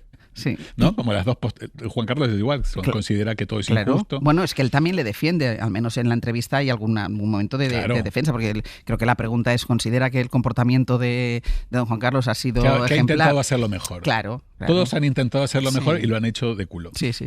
Y luego él define el estado en el que vivía de deslumbrado. Eso me gustó también. Claro, él dice que hoy jamás se compraría esa casa de Pedralbes, que estaba atrapado, más bien deslumbrado por un estilo de vida que nunca habría sido el suyo. Bueno, esto es lo típico. Ya. Si no lo hubieran pillado, seguiría deslumbrado. Viviendo en una vida deslumbrada. Pero creo que le dio tiempo, estando en Brieva, para reflexionar sobre todo lo que hizo. Pero vamos, yo no me creo... De todo este discurso de él me creo poco, quiero decir, porque es una persona que también hay que recordar que cuando está allá luego le consiguen un trabajo en Telefónica, un alto cargo, lo mandan a Washington, un señor que en realidad se ha dejado llevar como una marioneta. Sí. ¿Y probablemente se hubiera tomado las decisiones... ¿no? Con su cabeza. Bueno, es en esta entrevista, ¿no? La que cuenta que fue alguien a verlos a Nueva York y le dijeron también a Washington. Cuando estaban en Washington, manda el rey Juan Carlos un emisario y le dice que se divorcien. Y parece ser, según cuenta Iñaki, fue Cristina la que dijo vuelva por donde ha venido. Exacto, esa secuencia es muy buena. Me encanta, es para una película, es ¿no? muy buena. También muy me gusta buena. porque él dice que con la infanta Cristina ya le había contado lo de Ainhoa Armentia, pero no se a los había olvidado hijos. de los hijos. Tengo mis dudas también. Yo creo que la infanta Cristina también un poco se enteró... Por la prensa. Yo tengo mis dudas de Yo siempre he tenido esa sensación. Un poco raro, ¿no? Le cuentas a tu mujer y ay, me olvidé de todos mis hijos. No, y es que además lo primero que tienes que hacer, y pues eso lo cuentas a la mujer y ya se lo decís a los niños. O la infanta Cristina, si ya lo sabía, se lo contaría ella a los hijos. Pero se les olvidó por lo que fuera. Se les olvidó ese pequeño detalle, pero él está muy feliz y eso sí me lo creo, con ¿Sí? Ainhoa Armentia. Dice que sí. ¿Con esta nueva vida? Claro. No es lo mismo estar con una infanta de España... Sí, con una compañera de un despacho en Vitoria. Claro, y él defiende, habla muy bien de la vida que lleva en Vitoria, una vida muy tranquila. Igual yo me da un poquito de pena a ella, porque aguantar a Iñaki Urdangarín contándote sus milongas. A lo mejor imagínate, no habla todo el rato de lo mismo. Yo creo que sí, debe estar ahí monotema. Yo es que cuando yo era esto y lo yo otro. Más que cuando yo era esto, claro, cuando tú pasas por estos episodios, te cuesta mucho salir de ese bucle. Nuevamente una santa. Claro, porque además él habla mucho también, en las preguntas que le hacen, las respuestas, a la vida en la cárcel. Bueno, esa parte me parece delirante. Cuenta una cosa. Bueno, cuenta que le mandaban cartas, que entabló amistades con gente que le escribía. Pone los nombres y todo de la gente que le cuenta escribía. A la gente. Digo, ¿quién manda una carta? ¿Quién le puede estar tan mal de la cabeza de escribirle a Iñaki Urdangarín? Ya, no, sí lo sé. Si Charles Manson se casó en la cárcel, hay gente todo que puede sí. ocurrir, pero me sorprende que alguien le mande una carta para eso. Sí, pero además él le contestaba, algunos de ellos les contestó. Claro, que le gustaban mucho los vis-a-vis con su familia, que cuando sale de la cárcel ya no lo visita tanto su familia, que entiende, claro, que ya no la necesitaban. Sí, cuando él podía trabajar de voluntario. Que ya consideraban que la familia consideraba que él ya podía andar solo un poco y que le echaba ahí de menos las visitas. Y que le dieron una bicicleta estática. Que le dieron la visita. Que le pidió al ex jefe de seguridad que tenían ellos, como duques de Palma, que le recomendara la mejor cárcel. Eso me encanta. Imagínate esa conversación. Tú llamas a tu ex jefe de seguridad y le dices... ¿Cuál es la mejor cárcel para pasar 5 años? No me quiero reír de esto, pero es todo... No. Claro, y eligieron... Y le dijeron Brieva porque era una cárcel de mujeres. Claro, pero ahí, que además él yo creo que también lo cuenta ahí, que se junta el hecho de estar encarcelado con la soledad, porque es verdad que ahí sí que no tienes ningún tipo de... Pero lo eligió él, porque él claro, consideraba que era mejor estar solo que con otros hombres. Bueno, esta es solo una parte de la extensa promoción, porque saca libros en la que incluso se marca retos, ¿no? ¿Qué reto se marca? Ay, eso me lo perdí. Pues, ¿qué reto se marca? ¿Vender muchos libros? Vender más que vale. Gracias, vale, Brian. Vale, no, yo tampoco esa parte no me la conocía. Verdad, en un avance, porque este fin de semana va a salir ya entrevista con Évole. Sí. Yo creo que mañana va a haber una entrevista en Hola, sí. creo, o algo habrá en Hola, porque ya sacó el fin de semana Hola una prepublicación del libro. Fin de semana con Évole, entonces Évole, ya calentando un poco, sacó un pequeño corte en el que decía, como en broma, que esperaba vender más que el Emérito. Yo espero que no venda nada. Que siempre hay gente que compra No compren cosas. el libro de Iñaki Urdangarín. Este señor ha ganado millones de euros, todavía ha pagado lo que tenía que pagar en la cárcel, ya ha pagado la multa que tenía que pagar. Pero siempre hay gente que compra. No hay que comprar estos libros. Sí, pero hay gente que los compra. O no, sea, contra eso no podemos... estamos nosotros haciendo la promoción. Pues eso, es que contra eso no podemos luchar. Y es verdad que yo el libro no me lo voy a leer. Yo no me lo voy a leer. No, yo tampoco, no voy a perder 5 minutos, como tampoco me voy a leer el del Emérito, como tampoco el de Isabel Preisler, como tampoco el de Mar Flores. Pero que en cualquier caso... a mí sí que me parece interesante seguir las entrevistas, porque sí que me parece interesante un señor que ha estado desaparecido. Nunca dio una entrevista. Nunca dio una entrevista. Yo creo que la última vez que habló fue cuando se comprometió con la infanta que daban esas ruedas de prensa que pues con los medios. Yo en las entrevistas sí que me parece interesante para ver cómo responde. Para mí es interesantísima. Muy interesante. Y además dice mucho de él que no pide disculpas a los españoles, ni a las instituciones públicas y privadas en las que les vendía por cientos de miles de euros informes de Chichinabo. Sí. Yo creo que dice mucho, porque una persona con la cabeza más o menos amueblada y que realmente se da cuenta de lo que ocurrió, dice, pero lo primero que quiero es pedir disculpas. Sí, es lo que decían. Me arrepiento. Claro, me equivoqué, pensé, creí, para mí este libro de coach me aconsejaron mal, no sé, hay 1000 cosas. No utiliza ningún tipo de disculpa. Y para mí el libro de coach está mal parido ya. Porque si tú realmente quieres ayudar a la gente, lo primero que tienes que enseñar a la gente es a pedir disculpas y arrepentirte. Bueno, a lo mejor él se piensa que la vida la iba a ir bien sin pedir disculpas. Todavía no las ha pedido. Ya, que eso a lo mejor también lo ha aprendido Iñaki, con la familia vas a dar política. Más entrevistas, piénsatelo un poco. Así a nosotros no nos va a dar nunca. ¿No? Una semana después del funeral se empieza a especular sobre la herencia de la princesa Irene de Grecia, de la hermana de la reina Sofía. Me llamó un poco la atención esto porque la última semana diferentes medios de la prensa del corazón estuvieron hablando de que si había una herencia de la tía Pecu, de si Leonor y Sofía iban a ser apartadas y que si la gran beneficiaria iba a ser Irene Urdangarín, que era la hijada. Sí.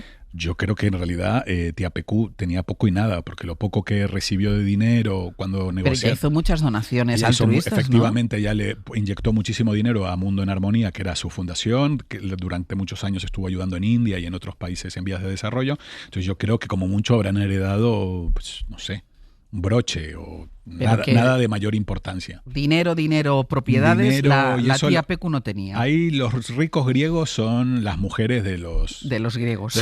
Las mujeres de los griegos. María Chantal de Grecia, Nina Flor, todas esas señoras. Pero los griegos per se, poco dinero. Oye, ¿y hemos sabido algo más del rey emérito? Porque sí, justo se estuvo hablando ayer porque se dijo que no había ido porque tenía el problemas médico le de había salud. dicho que mejor. Sí, todos los medios ahí todos frunciendo porque si se muere el rey Juan Carlos estamos todos... pues sí, hubo gran preocupación porque no iba. Justo el mismo día que era el funeral en Grecia, un jeque que es el presidente de la Federación Asiática de Juegos Acuáticos, imagínate ese cargo, pues un jeque que se llama Al-Bader Al-Saab publicó una foto con el rey Juan Carlos Carlos en un Four Seasons de Ginebra y todo el mundo dijo, ya está, el rey Juan Carlos no estaba en Grecia, estaba en pero Ginebra. Es una foto que he visto yo esta mañana en una tele, pero le he visto fatal. Lo viste consumido, ¿no? Pues hoy han desmentido en el diario El Mundo, han dicho que esa foto es anterior probablemente, que no es del día del funeral, que el rey está muy muy triste por no haber ido al funeral y que está en Abu Dhabi y que no se ha movido de ahí. Pero es que esa fotografía justo me ha llamado la atención, Sí, porque se he lo levantado ve la muy mirada. delgado. Se le ve muy delgado, muy poco arreglado. Bueno, sí. Sí, se le ve como despeinado incluso, no sé, le he visto mal, es que le he visto esta mañana la foto, Pues no sé. parece ser, según publica hoy El Mundo, esa foto no es de la semana del funeral de Irene de Grecia, que si no sería de otra fecha. Habrá que Pero ver bueno, si la imagen de él es la misma. también nos creemos del entorno del rey Juan Carlos. Vamos. Oye, que tú ya lo pronosticaste, pero la Fiscalía de la Audiencia Nacional ha archivado la denuncia contra Julio Iglesias. Bueno, esto es lo que me temía, que cuando saltó el tema fue lo primero que creo que dije, que evidentemente la Audiencia Nacional no tiene competencia en este asunto. En ese sentido tienen razón, porque los hechos ocurrieron fuera de España, ocurrieron en República Dominicana, porque las mujeres supuestamente víctimas de Julio Iglesias no son españolas, porque Julio Iglesias lleva desde el año 78 viviendo fuera de España. Entonces había un montón de cuestiones que evidentemente la Fiscalía... Que eso no quiere decir que se le proclame inocente de nada. Efectivamente, porque escuchaba a mucha gente... Ana Obregón en Instagram se le voló la peluca, pues eso, y se puso ahí a publicar no inocente. No ha habido ningún tipo de juicio ni nada, simplemente... Lo cual para mí no le hace ningún favor a él. A mí me gustaría casi que hubiera un juicio, yo que fuera él. Claro. Me gustaría que hubiera un juicio únicamente para aclarar todas estas circunstancias y lo que ocurrió, y si realmente es inocente, demostrarlo. Es verdad que la carga de la prueba es del inocente, quien denuncia. Sí, y siempre hay que demostrar la culpabilidad. O sea, que es la presunción de inocencia. Dudo que en República Dominicana o en Bahamas vaya a haber un juicio sobre esto. Pero es que además él hizo una cosa muy fea, porque él después hizo públicas conversaciones que había mantenido, pero no solo las conversaciones, que ya era feo, sino que además desveló la identidad de las denunciantes. Bueno, supuestamente de quienes eran las denunciantes, porque en realidad no lo sabemos. En la Fiscalía, cuando presentaron la denuncia, se las consideró testigos protegidos. Pero la verdad que entre esa gran duda, ¿no?, de si Julio Iglesias es un señor o es un truán, para mí es un truán. Únicamente por haber filtrado ya los... Pues a mí truán me parece una palabra demasiado suave, me parece una palabra como graciosa, como cuando dices, ¡ay, qué pícaro! Yo la digo, yo creo que no hablo de picardía, pero la verdad que ha sido muy poco elegante. Creo que Julio Iglesias tiene todo el poderío económico y demás para poder hacer incluso una comparecencia, un comunicado en condiciones y sin la necesidad de recurrir a filtrar mensajes de las personas que te están denunciando. Por cierto que en el comunicado él nunca desmintió que hubiera una relación con esta señora. No, simplemente él dijo que nunca había abusado de ninguna mujer. Sí. Entonces, a ver ese melón...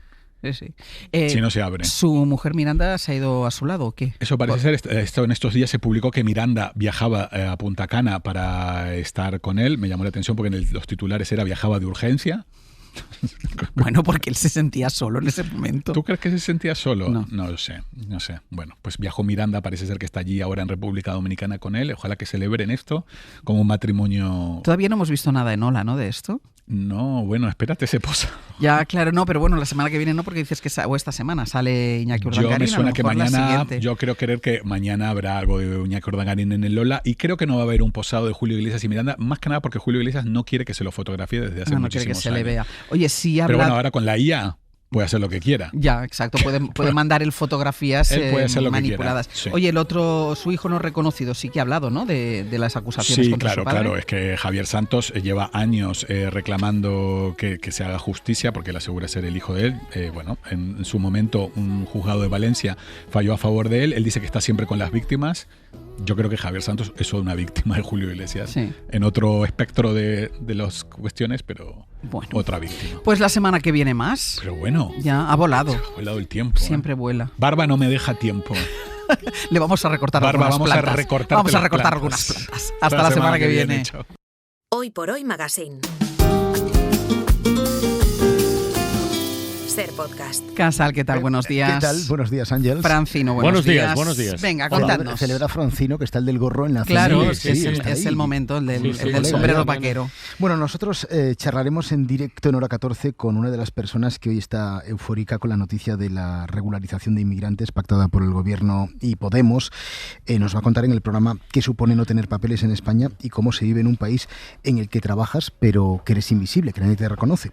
Vamos a repasar las claves económicas nos vamos a preguntar, Ángels, qué efectos tuvo en la economía española, positivos por cierto, la última regularización que se hizo en tiempos de Zapatero. Sí. Y escucharemos las reacciones también políticas, porque tenemos de todo, lo has contado tú durante la mañana, ¿no? Tenemos Consejo de Ministros, tenemos ruedas de prensa en el Congreso de todos los grupos y tenemos ese importante pleno que nos va a pillar en directo, que está arrancando ahora mismo con votaciones muy importantes, por ejemplo, ese decreto ómnibus que recoge la subida de las pensiones, que ahora mismo está en el aire, así que tenemos está muchas cosas. Más del lado del no que del lado del pues sí, casi sí, ahora mismo. Pues mira, conectando con esto de las pensiones, hoy en la ventana del mundo con Rafa Panadero, vamos a ver qué tal manejan este tema en otros países, en Francia, en Italia, en Noruega, en Portugal, en Italia. Por cierto, hay una cosa curiosa, el promedio de pensiones es más bajo que el que se paga en España, pero no existe límite.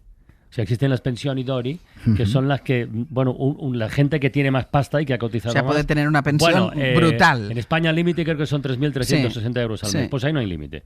Y luego está el caso de Noruega con ese fondo soberano brutal del petróleo. Y tal. Bueno, hay curiosidades muy interesantes. Eso es el tema de las pensiones. Luego, en la ventana de la tele, hoy vienen Patricia Conde y José Yélamo, que son los invitados algunos, de la 6ª temporada del Desafío, que es una animalada de desafíos, de pruebas. El pobre Yélamo que ya no sabe por dónde meterse.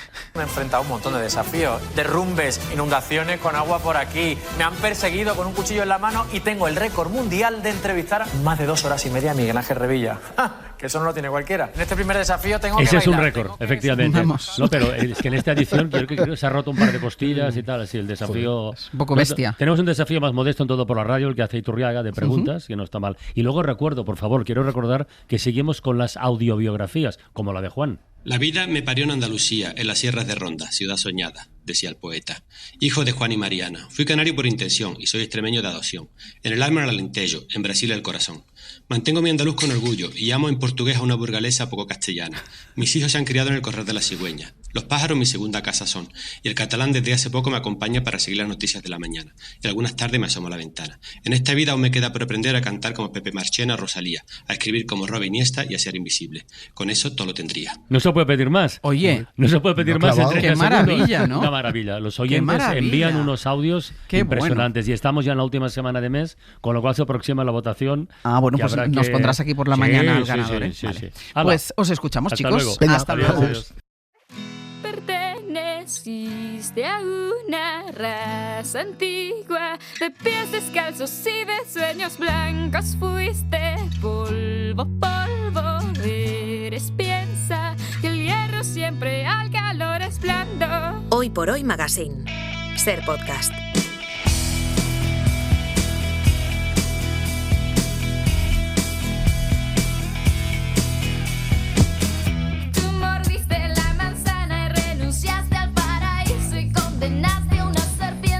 Esta canción, si me equivoco, porque además lo ha dicho ella, se llama Pies Descalzos. Sí, y es un temazo. El nombre de su fundación. Ah, sí. Claro, Pies Descalzos. ¿Y alguien va descalzo aquí? Sí, yo. A ver. Ah, que lo está es que enseñando. no le pega nada. No, lo está enseñando. No te preocupes. ¿Con qué maestría has levantado la pierna? Que son calcetines distintos. Ya hace tiempo que ya no. Eso es otro tema, claro. Pero has venido descalzo desde uno vuelto. O sea, uno del revés. Son distintos y hay uno que lo lleva al revés, además. Sí, eso mola. La excentricidad está superando completamente tus capacidades. Bueno, eso a ti te pasa también. ¿El qué me pasa? Déjalo. Bueno, bueno, sí. Ya está. Las cosas del revés, sí. Tú sabes que yo he estado estos últimos 15 días persiguiendo a mi tarjeta de crédito. Sí. Vale, pues hoy era el capítulo final en el que el protagonista iba al banco, le activaban la nueva y cancelaban la anterior. La loca que va por ahí como una tal. Que va gastando. Exacto, y eso es lo que he hecho con bastante éxito, pero es que llovía a mares. Pero la Gran Vía era un enorme charco, un océano en Madrid. Y he llegado aquí con los zapatos ya inutilizables. Y entonces Eduardo Barba me ha dicho, pero vamos a ver, tú le pones a esos zapatos, retirándoles levemente la plantilla, papel de... absorbente. Le ha dicho papel de baño. Papel del baño. Y Iñaki ha dicho, no, papel de periódico, que es como a mí se me secaban las botas de fútbol. Sí. Y eso es lo que he hecho. Papel de periódico y del otro. Y te estás paseando por la radio descalzo. Y nadie se ha dado cuenta. Bueno, nadie se ha dado cuenta, nadie te ha dicho nada a ti. Bueno, puede ser. Pero esto no es la primera vez que ocurre en esta casa. No, hay precedentes. Hay un precedente enorme. Yo no voy a decir el nombre, pero vamos, cuando cuente la historia se sabe. Aristocrático él. A ver. Hubo un director en esta casa que cuando fichó Beckham por el Real Madrid apareció unas imágenes. Beckham, en el primer lugar donde vivió fue en el Hotel Santo Mauro, porque no tenía casa, vivió un tiempo ahí. Entonces salieron unas imágenes en televisión, no sé en qué televisión, donde paseaba por el Hotel Santo Mauro descalzo. Entonces ese director de la cadena SER, que era muy madridista, decidió hacer lo mismo que él, y entonces la planta 9, que es la planta noble de esta casa, se paseaba o bajaba a la redacción en calcetines porque quería ser como Beckham. Madre mía, casi nada. ¿Cómo están las cabezas? Sí. Bueno, pues espera porque viene Tere y yo... curvas. Tere y yo, primero el burro, ¿no? Hemos comentado... Vale. Bueno, es que yo y Tere está muy feo. Vale. Sí, hemos comentado que en verano, en tu ausencia, hay muchas veces que estamos en la redacción y tenemos calor. Y estamos descalzas. Y un poco nos descalzamos. Nos descalzamos porque además es más fácil. Llevar las sandalias, estás como juguetona con la silla. Pero si yo soy muy de ir descalza por casa, pero en esta moqueta vais descalzos. Bueno, te sorprendería. Aquí hay elefantes. Claro. Yo llevo calcetines.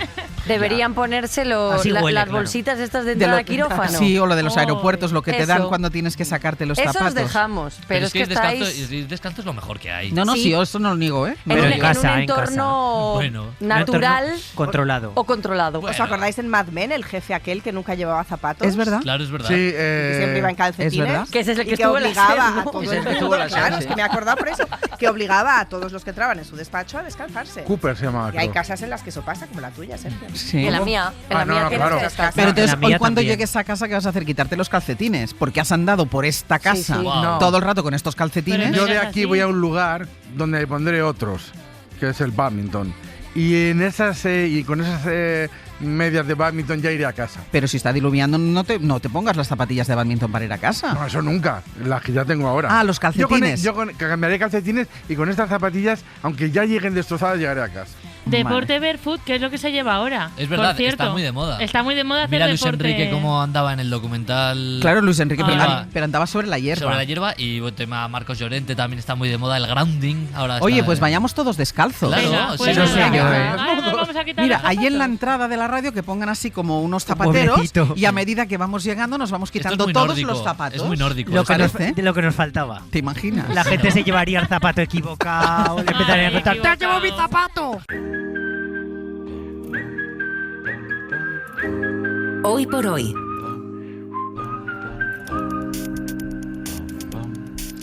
Pues vamos con el último compás. Pues el último compás que va a ser para Eduardo Barba, que está todavía por aquí. Nos Ahí estará está, escuchando, luego nos reñirá. ¿Con zapatos o sin zapatos, Eduardo Barba? Con zapatos, Se ha presentado para una nueva sección. Mira, se lo ha quitado.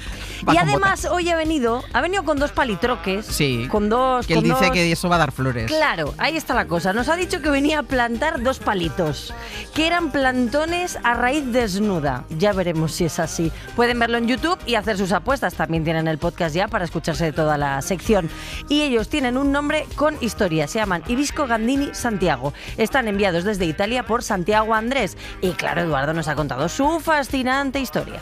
Nosotros lo que tenemos aquí es que son unos hibiscos que se llaman en concreto Gandini Santiago. ¿Sí? Bueno, pues nos lo ha mandado Santiago. Andrés. ¿Y sabes a quién se lo ha mandado Santiago? ¿Quién? El señor Gandini. Entonces esto es como un trabalenguas y te voy a contar la historia de cómo Santiago Andrés descubrió este hibisco por el año 2002 en Girona, y en una de las parcelas de cultivo donde él trabajaba descubrió en ese campo que uno de los hibiscos que ellos cultivaban y que ya habían sacado de tierra, pues se había quedado alguna raíz, y lo que vio él fue un arbusto que en vez de ser redondeado como las otras rosas de Siria, vio que era mucho más columnar, mucho más estrecho, y vio que era una mutación que le hacía única en el mundo, y por eso se bautizó tras un azaroso proceso como Hibiscus Gandini Santiago.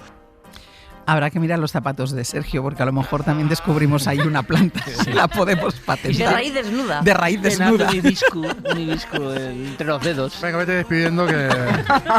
Volvemos mañana. A partir de las 6 les esperamos. Pongan el despertador.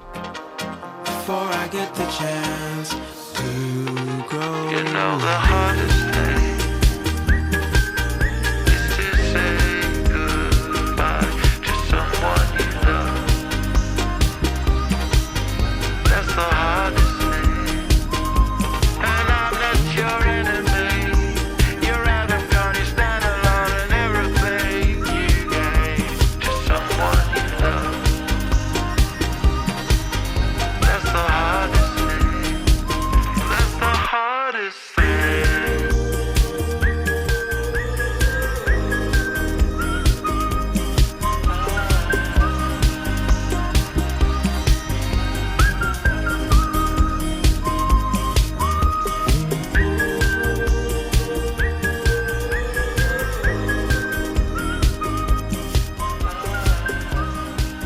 Hoy por hoy, Àngels Barceló. Para no perderte ningún episodio, síguenos en la aplicación o la web de la SER, Podium Podcast o tu plataforma de audio favorita.